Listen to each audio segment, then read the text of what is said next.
الرحيم. وبعد أن انتهى الجزار من ذبح الأضاحي الخمسة، حيث يقوم الآن بتقطيعها حصصا ليتم توزيعها على المحتاجين. وها هو فريق فري سيريا إدلب يقوم بفرز الحصص بالتساوي قبل الذهاب بها لتوزيعها على المحتاجين.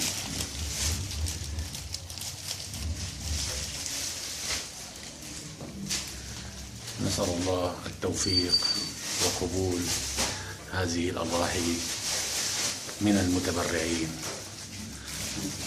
سائلنا المولى عز وجل أن تصل للمحتاجين. الله يعطيكم العافية يا شباب.